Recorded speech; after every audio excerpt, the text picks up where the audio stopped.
Եթերում ազատ լուրերի հիմնական թողարկումն է, ես Արա Աբրահամյանն եմ, բարի երեկո, որվա իրադարձությունները նախամարում։ Արտաքին գործերի նախարարը հեռախոսազրույց է ունեցել Լատվիայի իր գործընկեր ԱԳ նախարար Բայբա Բրաժեի հետ։ Զրուցակիցները քննարկել են Հայաստանի եւ Լատվիայի միջև երկկողմ գործընկերության շարունակական ամրապնդման հարցեր։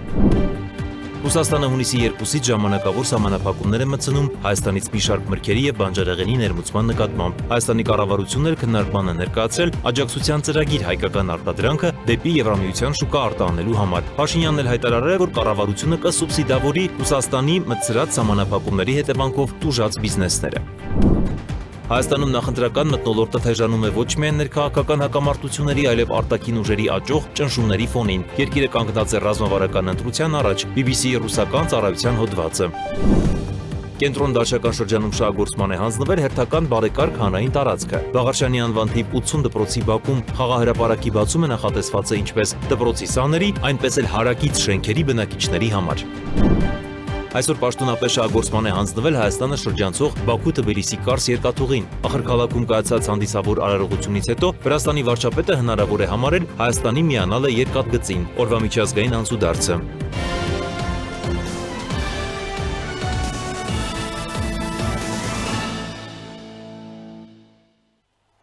Արտաքին գործերի նախարար Արարատ Միրզոյանը հեռախոսազրույց է ունեցել Լատվիայի արտաքին գործերի նախարար Բայբա Բրաժեի հետ։ Զրուցակիցները քննարկել են Հայաստանի եւ Լատվիայի միջև երկկողմ գործընկերության շարունակական ամրապնդման հարցեր։ Կարևորվել է տնտեսական ոլորտում գործակցության ակտիվացումը։ Միրզոյանը եւ Բրաժեն մտքեր են փոխանակել Հայաստանի եւ գործընկերության ռազմավարական օրակարգի իրականացման ուղղությամբ աշխատանքներին։ Հայաստանի եւ Լատվիայի ԱԳ նախարարները անդրադարձ են կատարել ժողովրդավարական գործընթացները թիրախավորող հիբրիդային տարատեսագործողություններին եւ դրանց արդյունավետ հակազդմանը։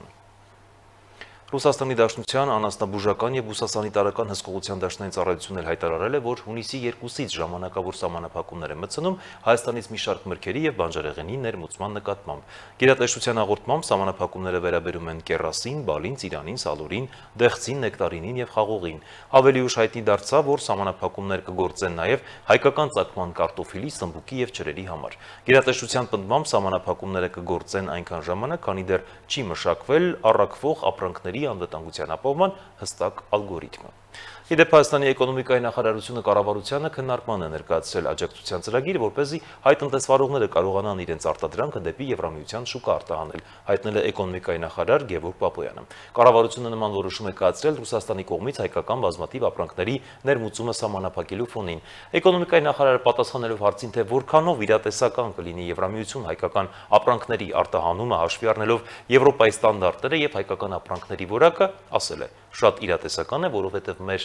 արտահանելի պտուղ բանջարեղենը ունի Global Gap սերտիֆիկատը, որը ամենաբարձր կարգի սերտիֆիկատներից մեկն է, այսինքն դա այն է, ինչ եվրոպական սուպերմարկետներում վաճառվում է, բայց այստեղ կան այլ ծախսեր, օրինակ տրանսպորտային ծախսերը, որոնց հետ կապված փոխհատուցման ծրագիր ենք այսօր ներկայացրել կառավարություն, կսուբսիդավորենք մեր գյուղմթերք արտահանողներին, որպեսզի նրանք կարողանան եվրոպական շուկային մրցունակ գներ առաջարկել։ Փաշինյանը եւս հայտարարել է, որ կառավարությունը կսուբսիդավորի Ռուսաստանի մտցրած սահմանափակումների հետևանքով տուժած բիզնեսները, որոնք անարդարության են բախվել, այսինքն նրանց անտեղի խախտումներ են վերագրվել։ Վարչապետը տեղեկացրել է, որ բիզնեսների ներկայացուցիչները այլ շուկա արտահանելու հարցով հանդիպման են մասնակցել եւ արդեն կան պայմանավորվածություններ։ Պարոն վարչապետ, կառավարությանը ասեցիք այլ շուկաներում պայմանավորվածություններ կան, կասեք մանրամասնիկ որ շուկաներ, Եվրամիություն եւ այլ, այսօր մեզ մի քանի բանը գործարար պատվիրակություններ արդեն աշխատում են եւ արդեն բարթերի առաջին եւ բանջարեղենի առաջին խմբականակները դուրս են եկել, տեղ կհասնեն նոր կասեն թե որ երկրներ եւ ոչ մի ապրանք չի մնալու, ոչ մի ապրանք չի մնալու, ոչ միայն Եվրամիություն արդեն արտահանվում են ուրիշ ուղղությունները։ Նիկոլ Փաշինյանը անձնական պարտավորություն է ստանձնել Հայաստանի ԵՄ-ին անդամակցելու հարցում եւ այն կատարում է, ինչպես գրում է ՌԻԱ Կետրուն, այս մասին հայտնել է Ռուսաստանի Դաշնության Պետդումայի խոսնյակ Վյաչեսլավ Վոլոդինը։ Նույնը տեղի ունեցավ Ուկրաինայում, կրկին սպառնացել է ռուս պաշտոնյա։ Հայաստանում նախընտրական մթնոլորտը թեժանում է ոչ միայն ներքաղաքական հակամարտությունների, այլև արտաքին ուժերի աճող ճնշումների ֆոնին։ BBC-ի ռուսական ծառայության գնահատմամբ երկիրը կանգնած է ռազմավարական ընտրության առաջ, որը կարող է որոշել նրա զարգացման ուղին առաջիկա տասնամյակների համար։ Մինչև Մոսկվան պահանջում է հստակեցնել Երևանի աշխարհաքաղաքական կողմնորոշումը, իշխանություններն ու ընդդիմությունը շարունակում են սրել ներքաղաքական պայքարը փոխադարձ մեղադրանքների, քրեական գործերի եւ հասարակական խորացող բևեռացման պայմաններում։ Հայաստանում եւ նրա շուրջ կուտակված ներքին ու արտաքին հակասությունները ըստ BBC-ի ռուսական ծառայության առավել տեսանելի են դարձել առաջիկա ընտրությունների նախաշեմին եւ կարող են որոշիչ ազդեցություն ունենալ երկրի հետագա զարգացման վրա։ Պարբերական է գնահատմամբ արտաքին ճնշումներն ու ներքաղաքական լարվածությունը միաժամանակ ձևավորում են Հայաստանի քաղաքական օրակարգը։ Նշվում է, որ Ռուսաստանը Երևանից պահանջում է հստակեցնել իր աշխարհաքաղաքական ընտրությունը Մոսկվայի եւ Արևմուտքի միջև, զգուշացնելով, որ Եվրամիությանն ուղղված քայլերը կարող են լուրջ հետևանքներ ունենալ Հայաստանի համար։ Ըստ BBC-ի ներքաղաքական դաշտում իրավիճակը եւս սրվել է։ Ըստ այդմ վարչապետ Նիկոլ Փաշինյանը կոշտ հայտարարություններով է հանդես գալիս իր ընդդիմախոսների հասցեին։ Հոդվածում նշվում է, որ քաղաքական պայքարում լայնորեն կիրառվում են փոխադարձ մեղադրանքներ, մանիպուլյացիաներ եւ կեղծ տեղեկություններ։ Վերլուծելով վերջին 8 տարիները պարբերականը հիշեցնում է, որ Փաշինյանի պաշտոնավարման ընթացքում Հայաստանը ծանր փորձությունների միջով է անցել։ Պատերազմում պարտությունից մինչև տարածաշրջանային խոշոր փոփոխություններ։ Միևնույն ժամանակ ընդդիմությանը չի հաջողվել հանրությանը ներկայացնել այնպիսի այլընտրանք, որը կկարողանար համախմբել լայն զանգվածների աջակցությունը։ Նախկին նախագահների ազդեցությունը շարունակում է զգալի մնալ ընդդիմադիր դաշտում, սակայն նրանց կոռուպցիոն անցյալը շարունակում է բացասաբար անդրադառնալ ընդդիմության հեղինակության վրա։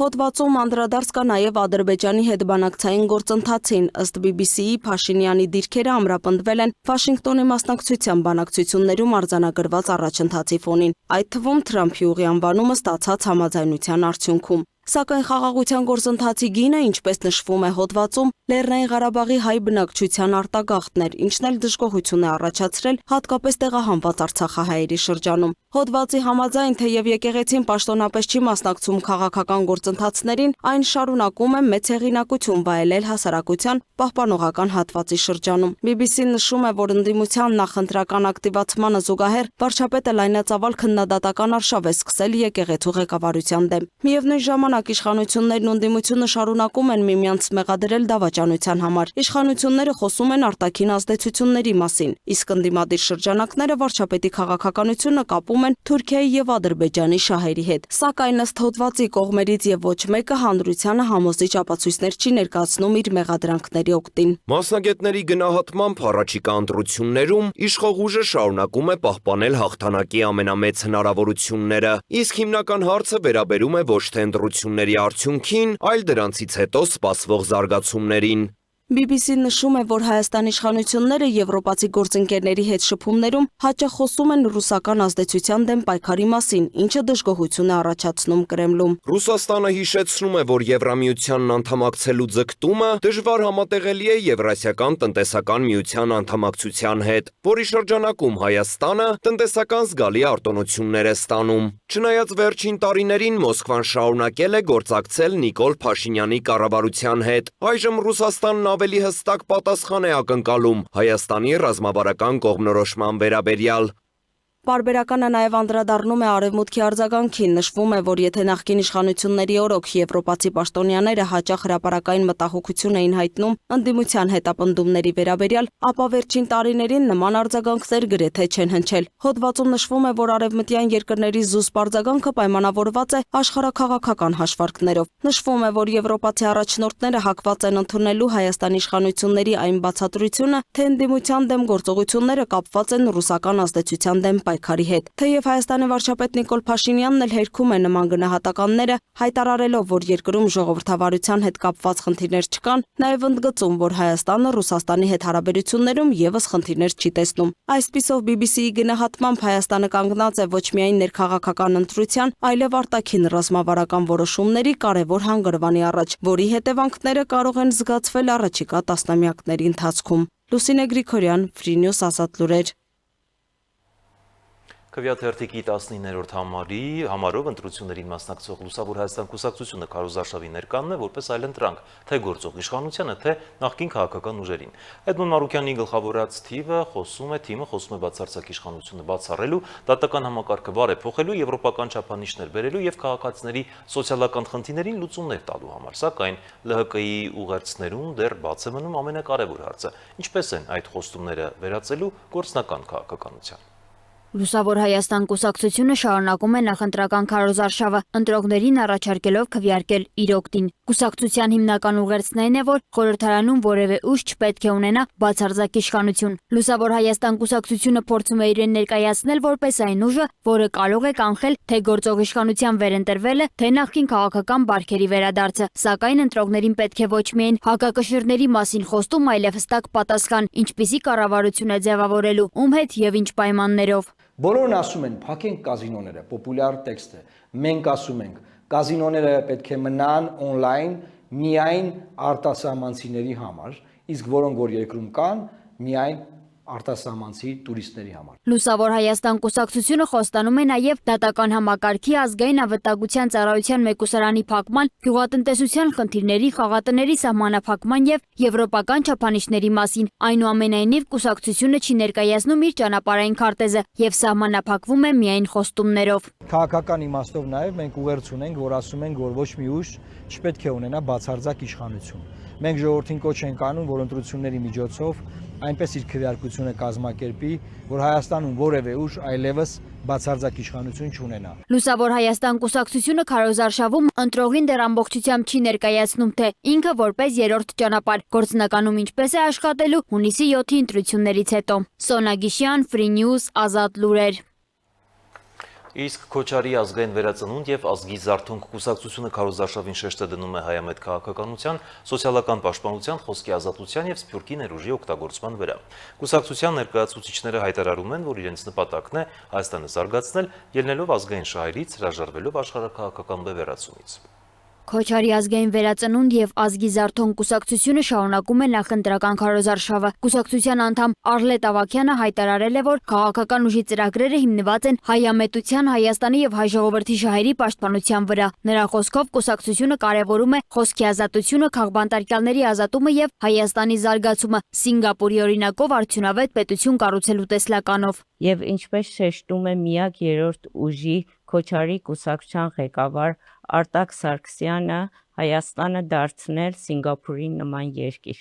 Կուսակցության կարևորագույն հիմքերն են խոսքի ազատությունը եւ քաղբանտարկյալների ազատումը։ Կուսակցության սոցիալ-տնտեսական ծրագրերում առանձնացվում են գույքահարկի վերացումը, անվճար քաղաքային տրանսպորտը եւ թոշակների բարձրացումը մինչեւ 250,000 դրամ։ Քաղաքական ուժը նաեւ կարևորում է սփյուռքի ներուժի ներգրավումը Հայաստանի զարգացման գործում։ Կոչ եմ անում բոլոր սփյուռքահայերին, նաեւ Սփյուռքում ապրող հայերին այս օրհասական պահին վերադառնալ հայրենիք եւ քվեարկել համար 9 քվեաթերթիկին հանուն ազգի բարերարության։ Կուսակցությունում հայտնում են, որ իրենց օրակարգը ազգային վերածնունդն է, ուժեղ պետության կառուցումը եւ արժանապատիվ կյանքի ապահովումը Հայաստանի քաղաքացիների համար։ Սոնա Գիշյան, Free News, Ազատ լուրեր։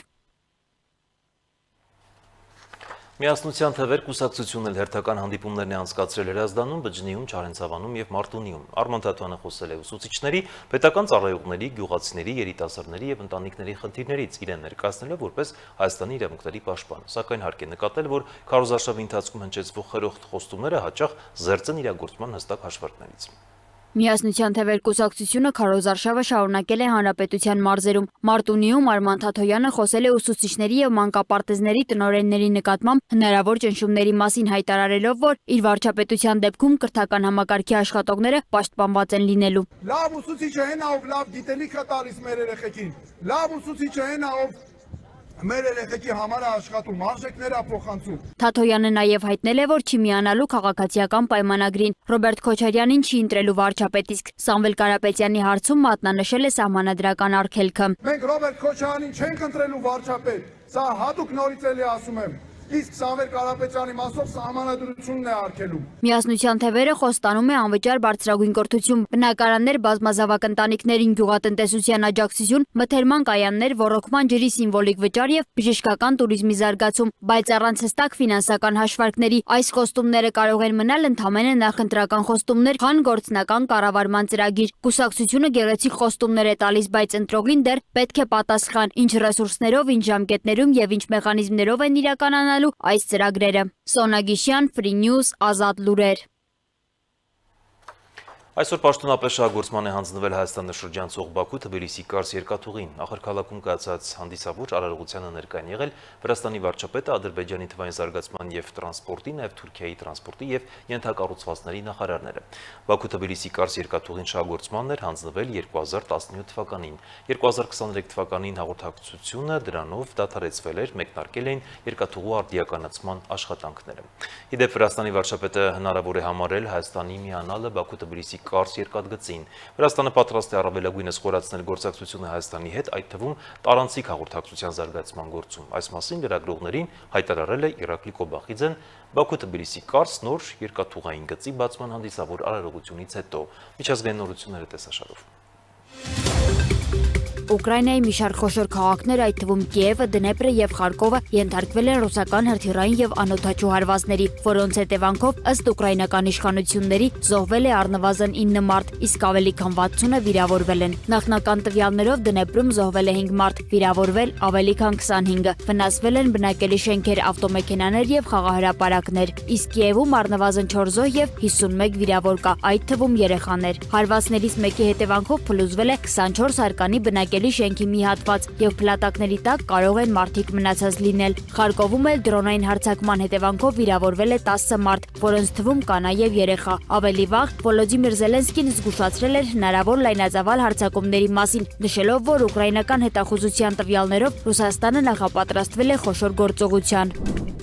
Իսրայելի վարչապետ Բենյամին Նեթանյահուն հայտարարել է, որ եթե Հեզբոլահը չդադարեցնի հարձակումներն Իսրայելի դեմ, ապա իսրայելական ուժերը կհարվածեն Բեյրութում գտնվող ահաբեկչական թիրախներին։ Ավելի վաղ Դոնալդ Թրամփը հայտարարել էր, որ շատ լավ զրույց է ունեցել Հեզբոլահի հետ միջնորդների միջոցով եւ որ կողմերը համաձայնել են դադարեցնել կրակը։ Լիբանանում Ամերիկայի Միացյալ Նահանգների դեսպանատունը նույնպես հայտնել էր, որ Հեզբոլահն ընդունել է փոխադարձ հարձակումների դադարեցման վերաբերյալ ամերիկյան առաջարկը։ Ամերիկայի Միացյալ Նահանգների նախագահ Դոնալդ Թրամփը հայտարարել է, որ Իրանի հետ բանակցությունները շարունակվում են, հակադարձելով այն տեղեկություններին, թե Թեհրանը դադարեցրել է շփումները Վաշինգտոնի հետ։ Թրամփը նշել է, որ բանակցություններն Իրանի Իսլամական Հանրապետության հետ շատ արագ տեմպերով առաջ են գնում։ Ավելի վաղ Թասնիմը հայտնել էր, որ իրանական բանակցային խումբը դադարեցնում է միջնորդների միջոցով Ամերիկայի Միացյալ Նահանգների հետ հաղորդագրությունների փոխանակումը Իսրայելի կողմից Լիբանանում իրականացվող հարձակումների պատճառով։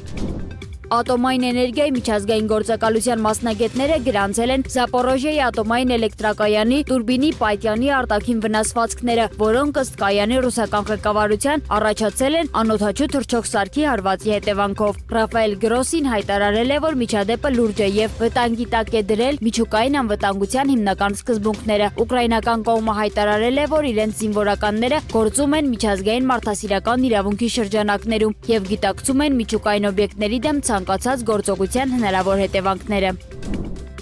Միացյալ Թագավորության ռազմածովային ուժերի ծովային առևտրի գործողությունների կենտրոնը հայտնել է, որ Իրաքի Քասեր նավահանգստային քաղաքի մոտ 40 ծովային մղոն հարավ-արևել գտնվող շրջանում բեռնատար նավը ենթարկվել է հարձակման։ Հաղորդագրության համաձայն նավը եղել է Պարսից ծոցով տարանցման ընթացքում, երբ անհայտ արկը հարվածել է դրա աջ կողմին, ինչի հետևանքով տեղի է ունեցել հզոր պայթյուն։ Առայժմ տեղեկություններ չեն հրապարակվել նավի անձնակազմի հնարավոր զոհերի կամ վնասների ծավալների մասին։ Միջադեպի հանգամանքներն ու հարձակման աղբյուրը դեռևս պարզվում են։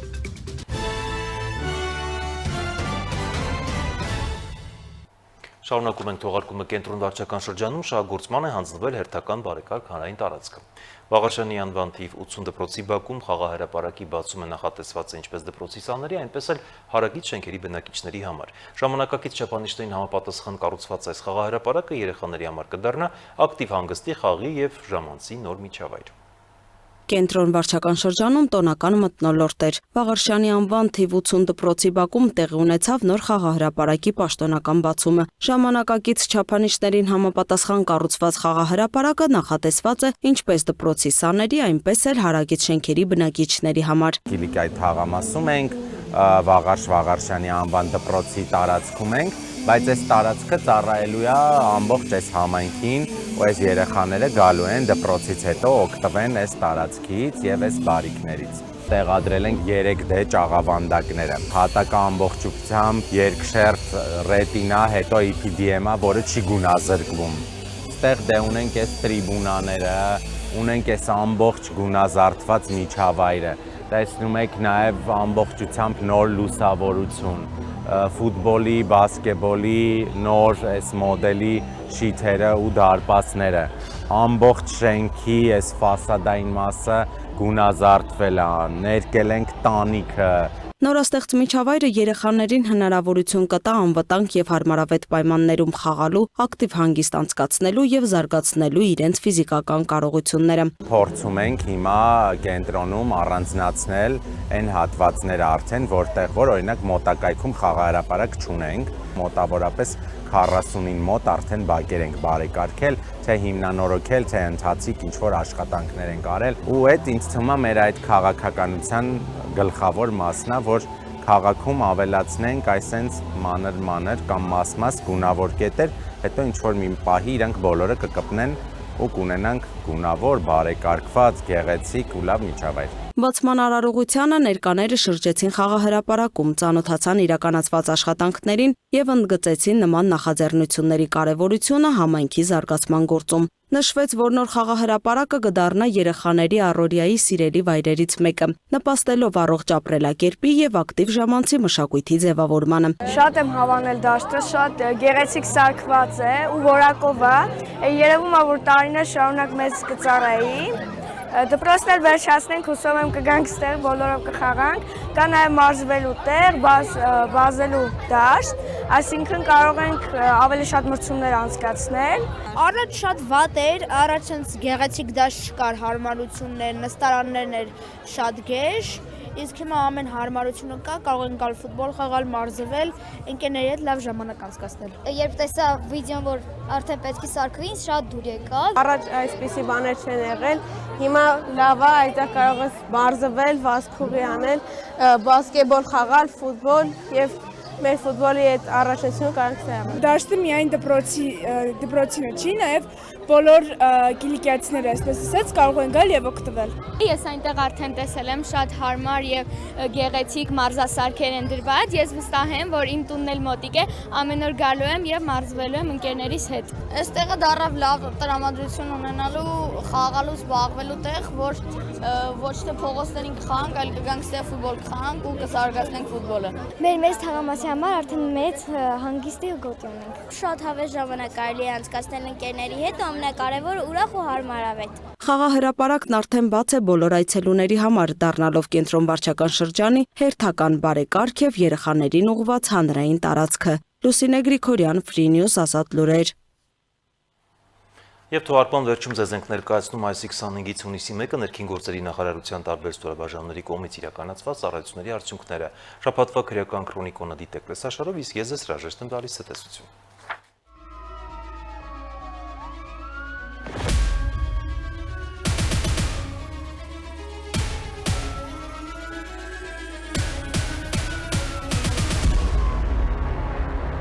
Մայրաքաղաքում եւ մարզերում բարեկային ծառայության իրականացրած միջոցառումների արդյունքում արձանագրվել է ճանապարհային երթևեկության կանոնների 20514 խախտում։ Պահպանվող հատուկ տարածք է տեղափոխվել 395 տրանսպորտային միջոց, հայտնաբերվել է 415 ոչ սթափ վարորդ, 591 անձ առանց վարորդական իրավունքի վկայականի։ Ընդհանուր առմամբ տարբեր խախտումներով եւ կասկածանքով համայնքային ոստիկանության բաժիններ է տարվել 151 քաղաքացի։ Հանրապետությունում բացահայտվել է 811 հանցագործություն, այդ թվում առանց վարորդական իրավունքի մեքենա վարելու 262, թմրանյութի հայտնաբերման 82, մարմնական վնասվածք պատճառելու 45, ֆիզիկական ներգործության 43, անձնական ունեցվածքի գողության 38, հոգեկան ներգործության 34, խարդախության 33, նաև մի շարք այլ հանցագործություններ։ Նախկինում կատարված 43 հանցագործություն եւս բացահայտվել է։ Հայտնաբերվել է 36 հետախուզվող, 7 անհետ կորած, արձանագրվել է զենք զինամթերք, կամավոր հանձնելու 15 դեպք, 7 օրում գրանցված 95 ավտովթարի հետևանքով էլ 1 մարդ զոհվել է, վնասվածք է ստացել 135-ը։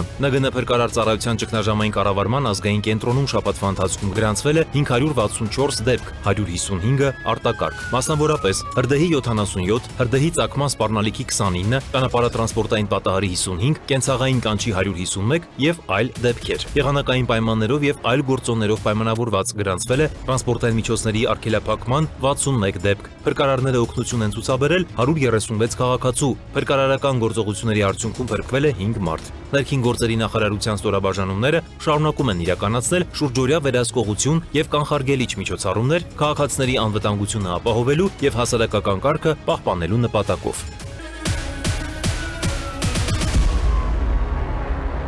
Քրեական ոստիկանների բացահայտման արդյունքում հայտնաբերվեց 5 կիլոգրամ մարիխուանա, 2 անձ կալանավորվել է։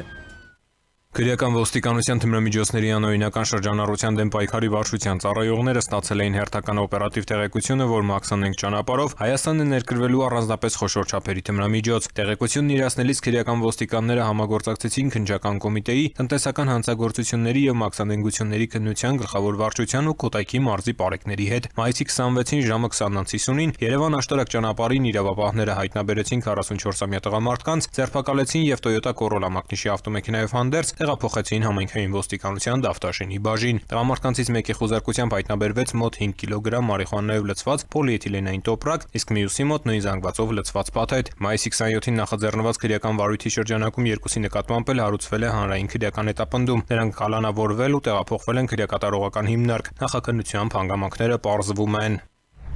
Դավթաշենի համայնքային ոստիկանները ավտոմեքենաներից կատարված գողության դեպքեր են բացահայտել։ Մայիսի 11-ին համայնքային ոստիկանության Դավթաշենի բաժնում ստացվել էին ավտոմեքենաներից կատարված 11 գողության վերաբերյալ հաղորդումներ, ընդ որում բոլոր դեպքերում էլ տարել էին կողային հայլիների ապակիներ ու թողել Տելեգրամյան նույն հասցեի հղումով թերթիկներ։ Հաչափնյակ եւ Դավթաշեն վարչական շրջանների քննչական բաժնում նախաձեռնվել էր քրեական վարույթ։ Օպերատիվ հետախուզական միջոցառումների եւ քննչական գործողությունների արդյունքում իրավապահները պարզել են, որ ավտոմեքենաներից գողությունները կատարել են Երևանի բնակիչներ 23-ամյա 2 երիտասարդ եւ